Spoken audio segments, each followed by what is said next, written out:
काय चुकी होती त्या कृतिकाची, जिच्या आई-वडिलांनी लहानपणापासून तिला मोठं केलं, मोठं करून तिच्या पायावरती उभं केलं. डॉक्टर तिला बनवलं, डर्मॅटॉलॉजिस्ट ती होती, चिक्कार पैसा ती कमवू शकली असती. पोरगी दिसायला सुंदर होती, अत्यंत व्यवस्थित चाललं होतं तिचं आयुष्य आणि याच्यामध्ये तिचं लग्न जे आहे, तिच्या आई-वडिलांनी एका सर्जनसोबत लावून दिलं आणि हा नराधम सर्जन त्या पोरीला त्यांनी मारून टाकलं. आणि मित्रांनो 6 महिने आई-वडील सगळी फॅमिली कन्फ्यूज होती, की माझ्या मुलीचा मृत्यू कशापासून झालेला आहे.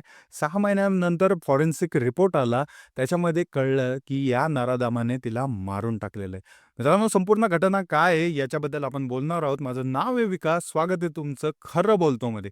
मित्रांनो आजचा जो क्राईम केस आहे ती पाहिल्यावरती आपल्याला हे कळून येतं, की डॉक्टर असो या सर्वसामान्य मानव असो, नराधमांच्या चेहऱ्याला जी असते ती ओळख नसते. डॉक्टरांना आपण देव मानतो, परंतु आजकाल डॉक्टर आहेत ना, पैशासाठी हापापलेले आहेत. पैशासाठी स्वतःचा स्वाभिमान, अभिमान सगळं घालून टाकलेलं आहे डॉक्टरांनी. ह्यांना पैसा पाहिजे, ह्यांना स्वतःच्या महाड्या बांधायच्या आहेत, स्वतःच्या बिल्डिंगा बांधायच्या आहेत. कारण यांच्या आई-वडिलांनी ह्यांना एवढी इन्व्हेस्टमेंट केलेली असते, की रिटर्न ऑफ इन्व्हेस्टमेंट म्हणून ह्यांना सगळीकडनं पैसे पाहिजे असतात आणि या पैशासाठी अक्षरशः कुठल्याही लेव्हलला डॉक्टर आजकाल जातात आहे. सर्वसामान्यांचा तर जीव लांबच राहिला. आजकाल तर स्वतःच्या बायका पोरांना पण मारायला आता हे कमी पाडत नाहीत. मित्रांनो, महेंद्र रेड्डी नावाचा हा नराधम डॉक्टर, त्याला नराधम मी यामुळे म्हणतोय कारण त्यांनी जिची हत्या केलेली आहे ती एक डॉक्टर होती, डर्मॅटॉलॉजिस्ट होती मित्रांनो आणि तिला या प्रकारे मारलं. मित्रांनो, तिला असं ड्रग्ज इंजेक्ट केलं तिच्या बॉडीमध्ये, की अक्षरशः 6 महिने लागले, की फॉरेन्सिक टीमला, की हिचा मृत्यू कशामुळे झालेला आहे. मित्रांनो, डॉक्टर सर्जन महेंद्र रेड्डी आणि त्यांची बायको प्रीतिका रेड्डी हे दोघंही बंगलोरमध्ये राहत होते. डॉक्टर सर्जन होता, चांगले पैसे तो कमवायचा, परंतु पैशाची हाव त्याला एवढी झाली होती. मित्रांनो, त्याला स्वतःचं हॉस्पिटल टाकायचं होतं. त्या हॉस्पिटलसाठी तो पैसे जमा करत होता आणि पैसे कुणाकडनं मागत होता? त्या मुलीच्या आई-वडिलांकडनं. मुलीच्या आई-वडिलांकडनं त्याला अपेक्षा होती, की त्या माझ्या हॉस्पिटल बांधणीसाठी मदत करतील आणि मी माझं प्रायव्हेट हॉस्पिटल सुरू करून माझी प्रॅक्टिस तिथं करेल, त्याची असं प्लॅनिंग चालू होतं. त्यामुळं तो त्रास देत होता कृतिकाला आणि वारंवार त्रास देऊन तिला हॅरेस करत होता. तिच्या आई-वडिलांकडनं पैसे घेऊन ये म्हणून तो बोलत होता. परंतु महेंद्रांनी यामध्ये सांगताना असं सांगितलं, की मी त्यांना पैसे मागितले नसून त्यांच्या आई-वडिलांनी आमच्यापासून लपवलं, की तिला मल्टिपल आजार होते. कृतिकाला गॅस्ट्रिकचा आजार होता. त्याच्यामुळं मित्रांनो तिला खूप सारा त्रास व्हायचा. या गोष्टीमुळं महेंद्राला चिडचिड व्हायची आणि तिला मल्टिपल आजारी, सारखी आजारी पडायची असा आरोप जो आहे त्या या नराधमांनी केलाय त्या कृतिकावरती. परंतु त्या आई-वडिलांनी सांगून दिलं, की याने माझ्या मुलीला मारून टाकलेलं आहे. ते पण कशामुळं? ह्याच्या हॉस्पिटलसाठी पैसा लागत होता. पैसे आमच्याकडं नाही आहेत. आमची जेवढी पण जमापुंजी होती आम्ही याला देऊन टाकली. परंतु हा नराधम वारंवार पैसे मागत होता आणि याच्याचमुळं मित्रांनो याचे आई-वडील जे आहेत, त्या आई-वडिलांनी अक्षरशः होपच सोडून दिली होती सगळ्या गोष्टींची आणि त्यांना कळलं, की त्यांच्या मुलीचा मृत्यू झालेला आहे. तेव्हापासून ते अक्षरशः डिप्रेशनमध्ये आहेत, टेन्शनमध्ये आहेत. मित्रांनो, कशामुळे मृत्यू झाला त्यावेळेस तर फॉरेन्सिकमध्ये नॉर्मल डेथच होतं. परंतु याच्यावरती संशय घेण्यासारखी सुई वळत होती. मित्रांनो, फॉरेन्सिक टीमने 6 महिने घेतले अक्षरशः, की या केसचा रिपोर्ट बाहेर काढण्यासाठी. मित्रांनो, 6 महिन्यानंतर काल या केसचा रिपोर्ट आला आणि याच्यामध्ये सांगितलं, की हिची जी डेथ आहे ती नॉर्मल नसून याच्यामध्ये काहीतरी काळं आहे. ॲनेस्थेशिया नावाचं जे ड्रग्ज असतं मित्रांनो, आपली बॉडी ज्यावेळेस आहे ना ऑपरेशन्स वगैरे करतात त्यावेळेस आपल्याला एक ड्रग दिलं जातं, ज्याच्यामार्फत मित्रांनो, की आपल्या त्या भागाला कळलं नाही पाहिजे, की आपण ऑपरेशन वगैरे चाललं किंवा कट वगैरे मारला, तर त्या भागाला कळत नाही. आपल्याला पेन होत नाही त्या गोष्टीचं. त्यामुळे हे ॲनेस्थेशिया दिलं जातं. परंतु याचा ओव्हरडोस जर झाला, तर त्या माणसाचा मृत्यू होऊ शकतो आणि याच्यामध्येच मित्रांनो, या नराधमाने कृतिकाला वारंवार डोस देऊन, तिला ओव्हरडोस देऊन मारून टाकलं अक्षरशः.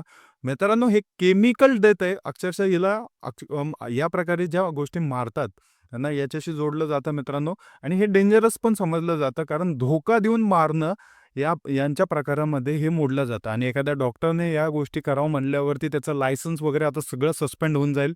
पहिली गोष्ट तो डॉक्टरच नाही राहणार आणि त्याला जेलमध्ये त्याच्यावरती केस पडली आहे म्हणल्यावरती त्याला जेलमध्ये जाऊन जे पण जो पण कालावधी असेल तो सगळा पूर्ण करूनच बाहेर यावं लागेल आणि त्याला अरेस्ट देखील करण्यात आलेले आहेत. त्याच्या विरोधात सगळे प्रूफ गेलेले आहेत आणि त्याच्या घरामध्ये प्रूफ पण सापडलेले आहेत सगळे, की ॲनेस्थेशिया सापडलंय. तो मग पोलिसांनी त्याची चौकशी केली. त्याला विचारलं, "हे तू घरामध्ये कशासाठी ठेवतं?" त्याच्याबद्दल त्याला बोलायला काहीही उत्तर नव्हतं.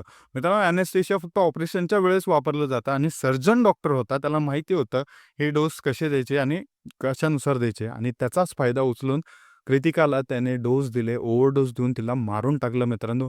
दरम्यान याच्यामध्ये केस रजिस्टर झालेली आहे. त्याच्यावरती कारवाई सुरू आहे मित्रांनो आणि कारवाई देखील होईल त्याच्या सर्व ह्याच्यात. परंतु सर्वात महत्त्वाची बाब म्हणजे मित्रांनो, हुंडासाठी आजकाल मुलं पण एवढे हापापलेले आहेत का? आणि डावरीसाठी मुली पण हापापलेल्या आहेत का? मित्रांनो, आम्ही फक्त मुलांचंच आहे ना हे म्हणत नाही, की हुंडा घेऊन हे करतात. परंतु मुली पण अशा आहेत, की डावरीच्या केसेस मुलींच्या वाढत चाललेल्या आहेत आणि हुंडाच्या केसेस पण मुलं वाढत चाललेले आहेत. बायकोला त्रास घेणं, बायकोला छळणं, पैसे घेऊन ये. मित्रांनो, हे नामर्दाचे लक्षणं आहेत आणि नामर्दच या गोष्टी करतात. बायकोला म्हणायचं, हॅलो फोन करून सांगायचं, जाऊन सासूरवाडीकडनं पैसे घेऊन ये. हे छक्क्यांची जात जी असते ना, तीच अशा गोष्टी करतात. परंतु याला डॉक्टर बनवला होता. एवढ्या मोठ्या गोष्टी करून सुद्धा ह्याच्या आई-वडिलांची याने लाज ठेवून घेतली नाही. बांगड्या भरून हिंडायची याची लायकी आहे खरं म्हणलं तर. मित्रांनो, एक लक्षात ठेवा, एखाद्या मुलीकडनं पैसे मागताना पण आपल्याला लाज वाटते. परंतु आपण ज्यावेळेस आपल्या बायकोच्या आई-वडिलांकडनं पैसे मागायचे, त्यांना त्रास द्यायचं, ही कुठली परंपरा आहे? ही कुठली लेव्हल आहे? आपली लायकी याच्यातनं सिद्ध होते. डॉक्टर फक्त डिग्र्या घेऊन, हे घेऊन म्हणजे काय तुम्ही देव माणूस झाला याचा अर्थ असा नसतो मित्रांनो. ज्यावेळेस तुम्ही एवढ्या मोठ्या रिस्पॉन्सिबिलिटीला जाता म्हणल्यावरती तुमचं कॅरेक्टर पण त्या टाईपचं पाहिजे. त्यावेळेसच तुम्हाला इज्जत भेटते. नाहीतर तुम्ही या जगातला सर्वश्रेष्ठ माणूस जरी झाला, तरी तुम्हाला काळं कुत्रं पण वळलं जात नाही. मित्रांनो, हुंडा पद्धती, पैसे मागणं हे घाणेरडेगिरी बंद करा. मर्द आहे आपण, मर्दाच्या जातीला आलेलो आहे. पैसा कमवायचा, धनकन कमवायचा, स्वतःच्या ह्याच्यावरती गरजा थोडा कमी करू, पण स्वतःचा पैसा खर्च करू आणि ऐशोआरामात जगू. परंतु कुठल्या आई-वडिलांचा तळतळाट घ्यायचा नाही, मुलीच्या आई-वडिलांचा तळतळाट घ्यायचा नाही. पैसे मागा, हे करा, ते करा, या गोष्टी आपल्यासाठी नाही आहेत मित्रांनो. आणि मुलींनी पण हे लक्षात ठेवा, की तुम्ही डावरी घेऊन, हे घेऊन काय तुम्ही म्हणजे काय म्हणतात, एखाद्या मुलाला लुटल्यावरती त्याचं पण कळकळा तुम्हाला लागणार आहे आणि मुलींच्या आई-वडिलांना जर मुलांनी लुटलं, तरी ते पण त्यांचा तळतळाट लागणार आहे. सगळे कर्म बघतंय देव, सगळ्या गोष्टी होतील, परंतु या सर्व गोष्टींपासून लांब राहावा मित्रांनो आणि त्रास देऊ नका.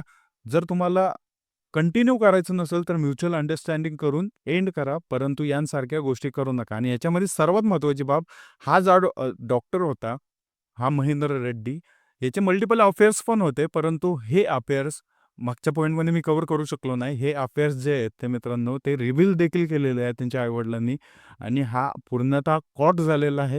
याला 100% शिक्षा भेटणार आहे आणि याच्यावरती कारवाई होणार आहे. मित्रांनो, व्हिडिओ आवडला असेल तर नक्की लाईक करा, सबस्क्राईब करा. भेटूया पुढच्या केसमध्ये. जय हिंद, जय महाराष्ट्र.